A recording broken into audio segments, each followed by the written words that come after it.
বাংলাদেশ বর্তমানে এক জটিল এবং সংকটময় রাজনৈতিক সন্ধিক্ষণ অতিক্রম করছে। একদিকে একটি ইতিহাস ঘন রাজনৈতিক দল বাংলাদেশ আওয়ামী লীগ নিষিদ্ধ করা হবে কিনা তা নিয়ে বিতর্ক, অন্যদিকে সেনাবাহিনীর ভূমিকা, অন্তর্বর্তী সরকারের অবস্থান এবং ছাত্র জনতার অভ্যুত্থানের পর রাষ্ট্র গঠনের দায়িত্বশীল পথ চলা।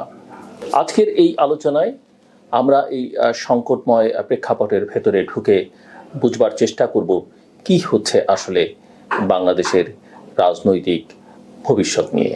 আমরা একটু দেখার চেষ্টা করি যে আইসিটি আইনে দল নিষিদ্ধের প্রস্তাব এবং সরকারের অবস্থানটা আসলে 20 নভেম্বর বুধবার অন্তর্বর্তী সরকারের উপদেষ্টা পরিষদের একটি সিদ্ধান্ত থেকে স্পষ্ট হয় যে সরকার আওয়ামী লীগকে নিষিদ্ধ করবার পথে হাঁটছে না। আন্তর্জাতিক অপরাধ ট্রাইব্যুনালের আইনে দল বা সংগঠনকে বিচারের আওতায় আনার যে প্রস্তাব করা হয়েছিল তা উপদেষ্টা পরিষদের বৈঠকে বাতিল হয়ে যায়। এখানে মনে রাখা জরুরি যে একসময় এই আইনেই আওয়ামী লীগের বিরুদ্ধে মানবতা বিরোধী অপরাধের অভিযোগ তোলা হয়েছিল, বিশেষত অবৈধ ক্ষমতা ধরে রাখবার প্রক্রিয়ায়। কিন্তু এখন এই আইনি ধারাটি বাদ দিয়ে সরকারের পক্ষ থেকে একটি বার্তা দেওয়া হয়েছে, নিষিদ্ধ নয়, অন্তর্ভুক্তি তাদের পথ। প্রধান উপদেষ্টা প্রফেসর ডক্টর মোহাম্মদ ইউনূসও স্পষ্টভাবে জানিয়েছেন আওয়ামী লীগকে নিষিদ্ধ করবার কোনো পরিকল্পনা সরকারের নেই। কিন্তু এই বক্তব্যের পরপরই রাজনীতিতে প্রবল আলোড়ন সৃষ্টি হয়। রিফাইন্ড আওয়ামী লীগ এবং সেনাপ্রধানকে ঘিরে যে বিতর্ক আমরা দেখলাম, সেই বিতর্ক নিয়ে আমি আগেও কথা বলেছি, আরও কিছুটা কথা আমি আপনাদের বলতে চাই। জাতীয় নাগরিক পার্টি বা এনসিপির দক্ষিণাঞ্চলীয় মুখ্য সংগঠক হাসনাত আবদুল্লাহ একটি ফেসবুক স্ট্যাটাসে দাবি করেন তাদের ক্যান্টনমেন্টের ডেকে একটি রিফাইন্ড আওয়ামী লীগ গঠনের পক্ষে অবস্থান নিতে বলা হয়। যদিও স্পষ্ট করে বলা হয়নি কারা ডেকেছিল, কিন্তু সেনাপ্রধানের সাম্প্রতিক বক্তব্য ইনক্লুসিভ নির্বাচন চাই, এই ঘটনার প্রেক্ষাপটে অনেকেই তাকে সংযুক্ত করছেন। সেই রাতেই উপদেষ্টা আসিফ মাহমুদ একটি ভিডিও বার্তা দেন এবং তার সেই ভিডিও বক্তব্য ভাইরাল হয়, যেখানে তিনি বলেন সেনাপ্রধান নোবেলজয়ী মোহাম্মদ ইউনূসকে প্রধান উপদেষ্টা হিসেবে নিতে আপত্তি জানিয়েছিলেন এবং শেষ মুহূর্তে বুকের উপর পাথর চাপা দিয়ে সিদ্ধান্ত মেনে নেন। আসিফ মাহমুদ সেনাপ্রধানের এই বক্তব্য জনসমক্ষে হাজির করেন, সেনাপ্রধান বলেছেন বলে। এখানে প্রশ্ন উঠছে, সরকারের একজন উপদেষ্টার এই বক্তব্য নিয়ে সেনাপ্রধানকে চাপে ফেললেন কেন? কে উপকৃত হলো এই বিতর্ক থেকে এবং এর ফলে যে জনমত তৈরি হলো তা কাদের পক্ষে যাবে? কেন উপদেষ্টা সেনাপ্রধানকে বিতর্কের মধ্যে ফেললেন? আমরা অনেকদিন ধরে লক্ষ্য করছি যে সেনাপ্রধানকে সরানোর একটা পরিকল্পনা এবং এক ধরনের দ্বৈত নীতি সামাজিক যোগাযোগ মাধ্যমে বিভিন্ন মহল থেকে লক্ষ্য করেছি। আসিফ মাহমুদের এই বক্তব্যের পর সেনাপ্রধানকে সরানোর জনমত গঠনে আরও সক্রিয় হয় একটি পক্ষ। তাকে রাজনীতিতে হস্তক্ষেপের অভিযোগে অভিযুক্ত করা হয়। অথচ প্রধান উপদেষ্টার বক্তব্য আওয়ামী লীগকে নিষিদ্ধ করছি না, এই রাজনৈতিক পুনর্বাসনের মূল দায়িত্ব এবং বরং তারই উপরে বর্তায় যদি সে কথা তিনি বলে থাকেন এবং আওয়ামী লীগকে নিষিদ্ধ না করা যদি পুনর্বাসনের প্রকল্প হয়ে থাকে। এখানে একটা দ্বৈত নীতি স্পষ্ট। যারা সেনাপ্রধান জেনারেল ওয়াকারুজ্জামানকে কাঠগড়ায় দাঁড় করাতে চাইছেন তারা প্রধান উপদেষ্টার দায় এড়িয়ে যাচ্ছেন। ফলে আমরা দেখতে পাচ্ছি আওয়ামী লীগ নিষিদ্ধ করা হবে কিনা সেটি এখন একটি রাজনৈতিক ফুটবল হয়ে গেছে। জাতীয় নাগরিক পার্টি, ছাত্র আন্দোলন এবং নিষিদ্ধের যে দাবি, এগুলো একাকার হয়ে গেছে মিলেমিশে। জাতীয় নাগরিক পার্টি বা এনসিপি এবং তাদের পূর্ববর্তী প্ল্যাটফর্মগুলো যেমন বৈষম্য বিরোধী ছাত্র আন্দোলন ও জাতীয় নাগরিক কমিটি দীর্ঘদিন ধরে আওয়ামী লীগ নিষিদ্ধের দাবিতে সোচ্চার। তারা এটিকে তাদের রাজনৈতিক এজেন্ডার কেন্দ্রবিন্দু বানিয়েছেন। সাম্প্রতিক পরিস্থিতিতে আমরা দেখছি ফেসবুক স্ট্যাটাসকে কেন্দ্র করে ঢাকা বিশ্ববিদ্যালয় সহ সারা দেশে প্রতিবাদ বিক্ষোভ হচ্ছে, যার মূল দাবি আওয়ামী লীগকে রাজনৈতিকভাবে পুনর্বাসন করা এবং পুনর্বাসন না করা এবং নিষিদ্ধ করা।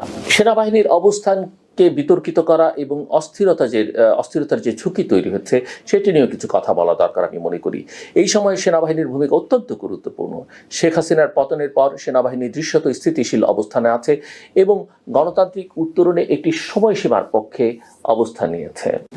তবে বাস্তবতা হলো বর্তমান অস্থির পরিস্থিতিতে সেনাবাহিনীকে অতিরিক্ত দায়িত্ব দেওয়া হয়েছে, কিন্তু সংখ্যার বিচারে প্রশাসনিক কাঠামোর দুর্বলতায় তারা সর্বত্র কার্যকরভাবে কাজ করতে পারছে না, এবং যে দায়িত্ব দেওয়া হচ্ছে সে ঠিক আসলে তাদের মূল দায়িত্ব নয়। এদিকে পুলিশ বাহিনীর মনোবল এখনো পর্যন্ত দুর্বল, প্রশাসনিক অসহযোগিতার অভিযোগ রয়েছে। ফলে আইন শৃঙ্খলা পরিস্থিতির উন্নয়নে সেনাবাহিনী, পুলিশ এবং সাধারণ জনগণের মধ্যে সমন্বয় অত্যন্ত জরুরি। নির্বাচন ও সংস্কার বিতর্ক, এই বিতর্ক কিন্তু যাচ্ছে না। প্রধান উপদেষ্টা প্রফেসর ডক্টর মোহাম্মদ ইউনূস বলেছেন, রাজনৈতিক দলগুলোর সঙ্গে আলোচনার ভিত্তিতে ডিসেম্বর কিংবা সর্বোচ্চ 2026-এর জুনে জাতীয় নির্বাচন হবে। ঐকমত্য কমিশনের মাধ্যমে রাজনৈতিক দলগুলোর মতামত নেওয়া হচ্ছে, যা গণতান্ত্রিক অনুশীলনের অংশ। তবে প্রশ্ন রয়ে গেছে যে সংস্কার আগে না নির্বাচন আগে, এই বিতর্ক আমরা হরহামেশা দেখছি। এখানেও একটা মতবিরোধ স্পষ্ট, কিন্তু স্পষ্টভাবে বলা যেতে পারে একটিকে বাদ দিয়ে আরেকটি করা সম্ভব নয়। এই দুই প্রক্রিয়া পাশাপাশি এগোতে হবে, সমান্তরাল গতিতে চলতে দিতে হবে। আওয়ামী লীগ নিষিদ্ধের আইনগত দিক এবং আন্তর্জাতিক প্রতিক্রিয়া, এগুলোকেও আমাদের একটু খতিয়ে দেখা দরকার। যদিও আইসিটি আইন থেকে সংগঠন বিচারের ধারাটি বাদ দেওয়া হয়েছে, তবু আওয়ামী লীগ নিষিদ্ধ করবার জন্য সরকার চাইলে দুটো আইনি পথ রয়েছে: সন্ত্রাস দমন আইন 2009 এবং পলিটিক্যাল পার্টিজ অর্ডিন্যান্স 1978 বা 1978। তবে আন্তর্জাতিক মহলের চাপও কম নয়। জাতিসংঘ মানবাধিকার হাই কমিশন পর্যন্ত আওয়ামী লীগ নিষিদ্ধ না করবার পরামর্শ দিয়েছে। ফলে বাংলাদেশের ভূ রাজনৈতিক বাস্তবতায় এমন সিদ্ধান্ত নেওয়া সহজ নয়। শুধু তাই নয়, জাতিসংঘের এই বার্তাও অস্পষ্টভাবে আছে যে এই সরকার দ্রুত যেন নির্বাচনের পথে হাঁটে। অভ্যুত্থানের উত্তরাধিকার এবং ঐক্যের প্রয়োজন। এই অভ্যুত্থান সারা দেশের ছাত্র জনতা করেছে। 2024 সালের ছাত্র জনতার অভ্যুত্থান একটি ঐতিহাসিক ঘটনা। 1,500 প্রাণ হারিয়ে, কয়েক হাজার আহত হয়ে একটি স্বৈরাচার পতনের পথে ঠেলে দেওয়া হয়েছে। এই রক্তের দাম ভুলে গেলে কোনো অবস্থাতেই চলবে না।